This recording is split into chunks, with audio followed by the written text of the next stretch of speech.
Hello, boys. This is White Pill Media, and welcome back to the trough.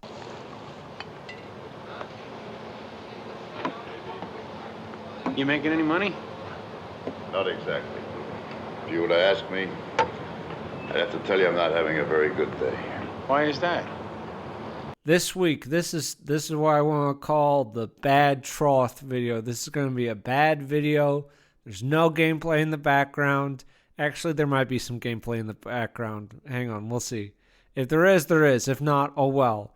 This is basically more of a rant video. I usually like to have something I do recommend in these videos, right? Some piece of media for you to check out. I don't really have that here, right? I don't really have that here, but I have a announcement at the end, and I just want to put out something because I'm not going to have any other content until this one thing happens, and then when this one thing happens, I'll have several videos coming out at once. So, kind of sucks, but I have two non-recommendations. First off, we have Sledge versus the Labyrinth. This is definitely not a recommendation. People on this side of things absolutely will not like it. It seemed okay at first, but it quickly was not okay. And the other one is the Buffalo Mob, The Beginnings. This is about organized crime in Buffalo, New York. And the Sledge one, I just found out through Twitter, like indie guys, like, everyone kind of cross-promotes each other. And that's how I found out about Sledge. And it seemed okay, like this huge dude named Sledge. He just kills a bunch of people. And that didn't sound like really my thing, but I wanted to check out some indie books. Really didn't like it. And then Buffalo Mob, actually, like I had this in my pile of like to be read. And I'm like, what is this? Where the hell did I get this? It turns out it was an ad in Agion. That's where I heard about it. Unfortunately, I don't hate it like Sledge, but I ultimately didn't finish it, and I think it has a lot of problems. But we're going to talk about it, and I'm going to try to try to be a little more positive with that one. I'm not going to lie, boys. I might have just spent the last 10, 12 minutes looking through all of the Bizarchives and Agions to find out where the fuck did I hear about the Buffalo Mob. It's in Agion 6, there's an ad for the Buffalo Mob. That's why I bought it. Okay, now that that's out of the fucking way, let's get the fucking books. There are no links below. There will be timestamps, but there are no links because I don't really recommend either. We're going to start with Sledge. We're just going to get Sledge out of the way because I have the most to say about it. So, this is about this huge guy. His name is Sledge. He's 6'10". He's 266 pounds. He's a monster. He spent his teenage years in a Russian prison fighting guys to death in cage matches. Just kind of like a badass, right? Everyone's terrified of him. Okay. And basically, his female friend is named Kira, who's an author, received a threatening letter. Someone broke into her home and put this letter inside her bedroom while she was asleep. So she's freaked out. And the letter is just hey, you're going to get the death threat soon, and it's just going to get worse because whoever's after her is a part of something called the Labyrinth. And in the Labyrinth, there are 10 depths to it, and they just get more gruesome with each depth, right? So the first one is just the death threat, and then she does get a death threat, and the dude even punches her, and then Sledge goes out and just annihilates this dude. What's going on? Who's going after Kira? And then the next step is it's been a little while since I read it, but I don't really give a shit. I'm not going to reread it to be on top of it. But then it's he's just fighting off more people that are coming after her for a kidnapping, a rape, gruesome assault, that type of thing. The pacing is fast. And I thought the pacing was fine. This isn't what I usually read, but it was all right in that respect. And he's just going around, he's dealing with these threats. It's really gruesome fighting. Who's behind the Labyrinth? Why are they going after Kira? And then after a while, he's maybe they're not going after Kira. Maybe they're testing me. And there's this World War II blood memories that his grandpa was a Finnish guy, and apparently he killed a bunch of Soviets or something. So now he thinks that some Russian dudes are behind the Labyrinth, and they're trying to get revenge on him for what his grandpa did during World War II, right?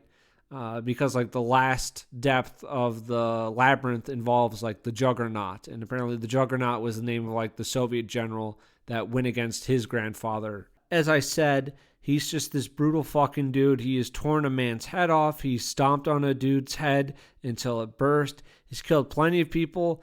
Some not really innocent, some more innocent, and he just like really likes hurting people. He really enjoys it. He even chained 2 men to a tree in the winter in Minnesota. It's well below zero, and he put their feet in a bucket of water.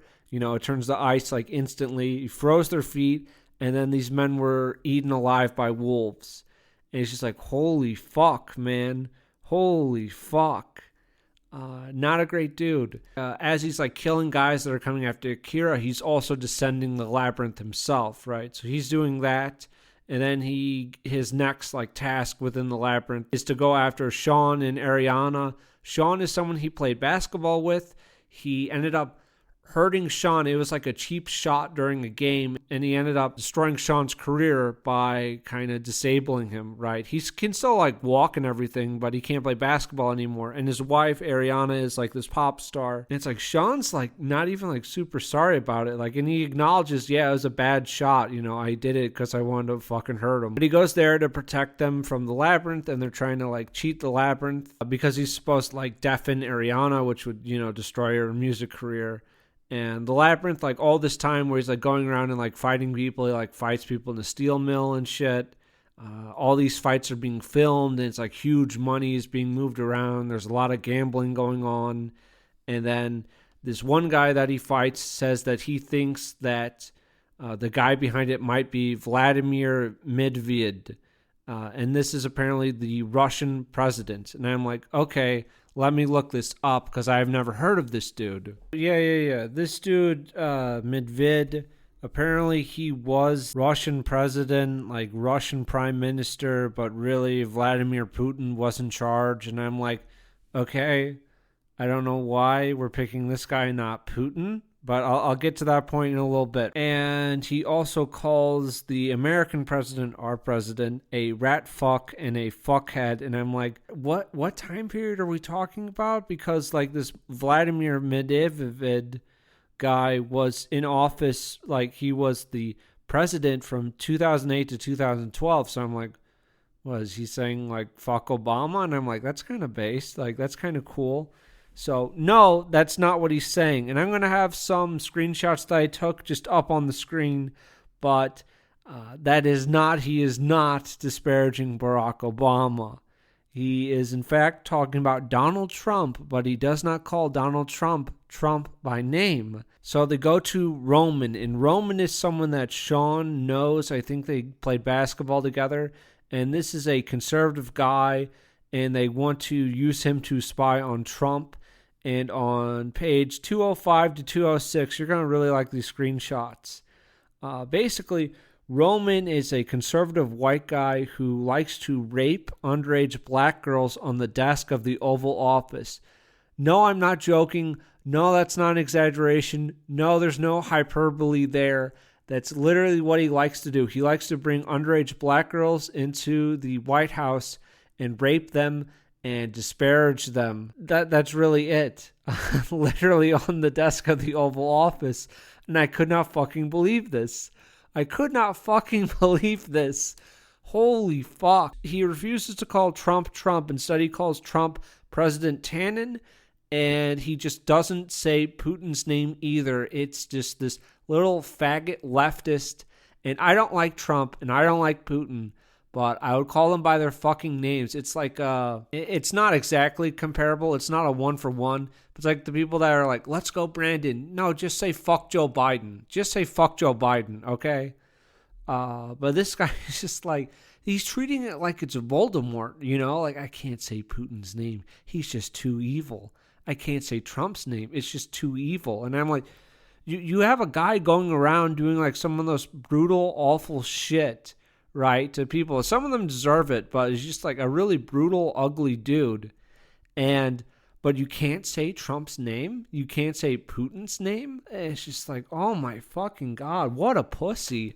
What a fucking pussy. I thought the book was okay, at this point, like, not great, but I thought it was like, okay. Yeah, so apparently Sean has done this a bunch with underage black girls, and they were just guessing when they called him on the phone. They just thought that they were just trying to, like, guess at some blackmail and say, like, hey, we saw you with those girls. And he's like, oh my God, they saw me. They didn't see him, but they just knew. So our conservative guy rapes little black girls. So that's nice. 206. I said, how long do you think it'll take the president to feed you to the leftists? He can't survive another pussy grabber incident, not with a child. Black Lives Matter, bro. Me too. Yeah, just really great stuff. Like, this is our badass warrior, and here we go. And there's some more shots at Trump, and it's like, I wouldn't care if someone on this side of things, took shots at Trump, and I'm like, yeah, fuck that orange faggot. But when it comes from that side, it's just like I roll my eyes at it. So they set up a fake, like, ransom thing with Roman. All they wanted to do was make Roman give a message back to the president that they know about the labyrinth because they think Trump is a part of the labyrinth. And then Roman returns after he gets his ass kicked, and all of his men get the shit beat out of him with his tail between his legs. And he's being questioned by Trump. This is on page 224. What question, sir? Was it a nigger? Said the president. My eyes opened wide. I'd figured the president for a racist cunt, but this was on a whole nother level. You tear people's heads off, but saying nigger, that's too far? That's too extreme for you? Mr. 6'10", 266 pounds, cage fighter? That's too much for you? Oh, and there were some grammatical errors and, like, mistakes here and there. I didn't tally them. I did mark them down, but I just don't fucking care because the book's not a recommendation. But it says, no wonder the country was coming apart at the seams. Yes, sir, said Roman, his voice tiny now. How, said the president. Sir, how did you sneak a piece of nigger snatch into the White House? Kira gasped. I couldn't blame her. She's watched a video of Sledge stomping a man's head into pulp. But, we're gasping over the nigger word. Holy shit. 2 videos with white pill media just fucking losing it and saying it. The book says it, so I can say it. So that's fine, right? That's fine. That's how that works. I don't fucking care. What a little faggot. I don't know. I don't really watch, like, horror stuff or, like, read stuff like this. Is this, like, are there a lot of leftists in this? I thought this was, like, a right-wing thing. Or people that were more, like, right-leaning. But I don't know if, like, horror, I don't know if, like, leftists also like this crap. And then they just insert stuff like this. Like, whoa, you can rip a man's guts out and choke a pregnant woman with them, but don't say the N-word. Don't do that. God damn. So I was completely checked out of the book at this point, and I'm like, we still have like 100 pages to go. And I don't give a fuck anymore. Even if this wasn't here, it just wouldn't be like a great book. It would have been decent, but like nothing to write home about, really. All right, and then after that, they do more investigation. Sledge has a few more fights in the labyrinth, and he keeps descending the levels, right? So he descends all 10 levels. He has to fight the Juggernaut in a lighthouse during the middle of this terrible winter ice storm.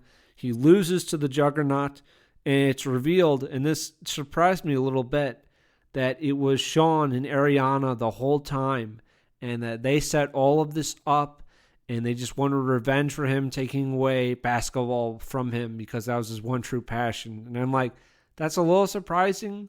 I did not see that coming, really. I guess there's that. I did not see that coming. So there you go. That was, yeah. And of course, Sledge was thinking ahead. So he had his people come in and just shoot everyone. And that's how Sledge has gotten out of like every situation. He's just thought his way out of it because he's just that good. It's just really fucking annoying. And then it turns out the labyrinth is actually real in the end.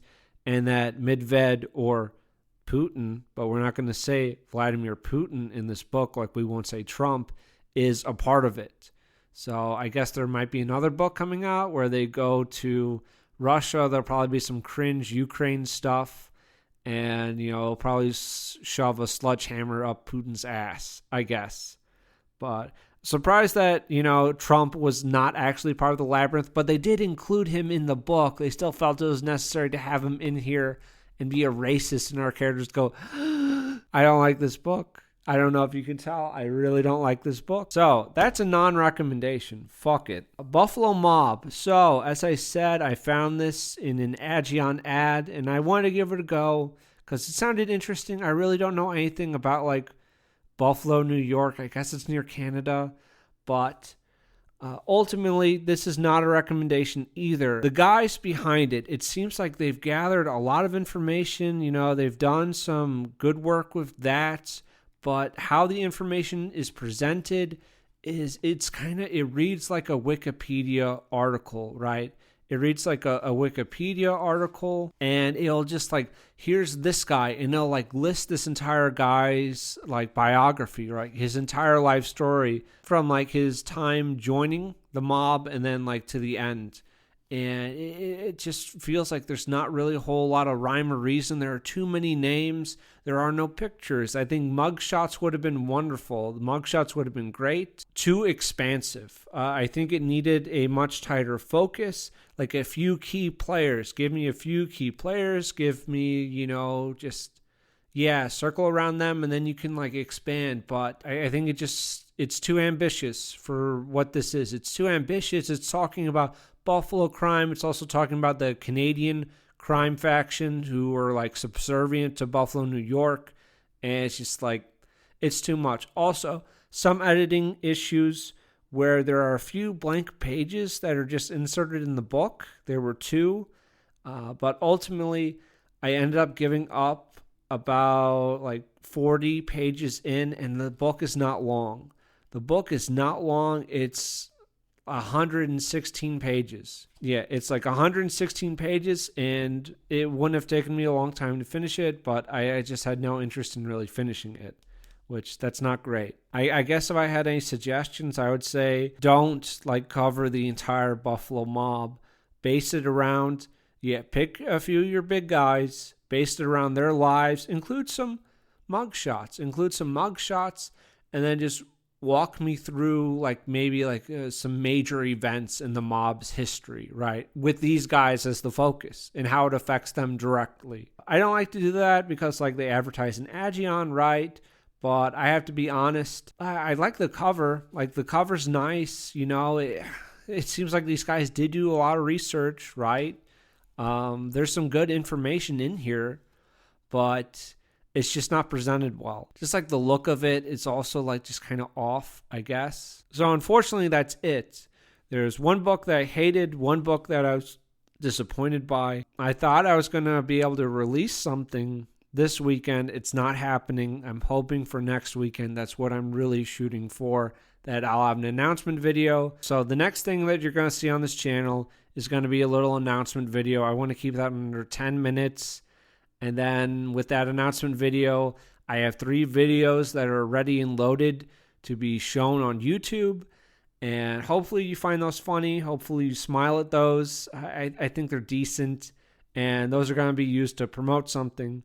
Hopefully within a week, maybe 2 weeks, because I want to make sure it's done right. I'm just, really busy trying to get this thing done, so I'm just kind of stressed out, so I don't have a lot of time for other stuff. I'm sorry for being vague, but I want to wait, it's been a while. The waiting has been a while for me, but a week, 2 weeks. Sorry, this was a negative trough thing. I guess you could check out The Great Rebellion. I don't have a full opinion on it yet. I've only played about 2 hours of it. So take that for what's worth, but maybe check them out. They're good people, right? They're good people on this side of things. I'm having fun with it so far. And I definitely want to do an overview of it. But if you're looking for like a game to play, give it a shot. Money to these guys, or you could give money to a corporation that hates you and wants to kill you. That's kind of how I see things. Hey, this is a late edition, but I did not care for how negative this video was, so I'm going to list a few things that I have not read yet, but they're on my list to read, so maybe you want to check them out. You might like them. But Eric Wag has the second book of Scarred out. Arbogast has a new book.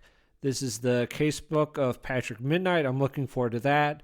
There's issue 11 of Double Dealer. They're a little anthology. I've I think just read one of theirs, and I think that was issue 10. There's Violent Ends by Steve Stark. I reviewed his first book before. I like that one. Jordan Allen has a book coming out. It's not out yet, but should be the end of the month, and that's a follow-up to Mutagenesis, so you could check that out.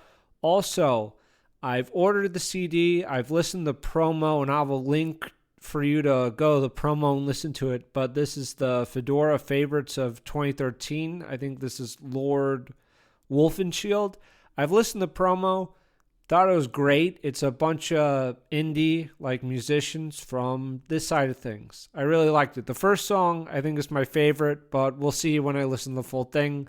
I'm not going to do a whole review. I'll probably just hey, you're my favorite songs, and I'll just put that at the end of a video. Anyways, thanks for watching. Sorry this wasn't positive, and White Pill Media out.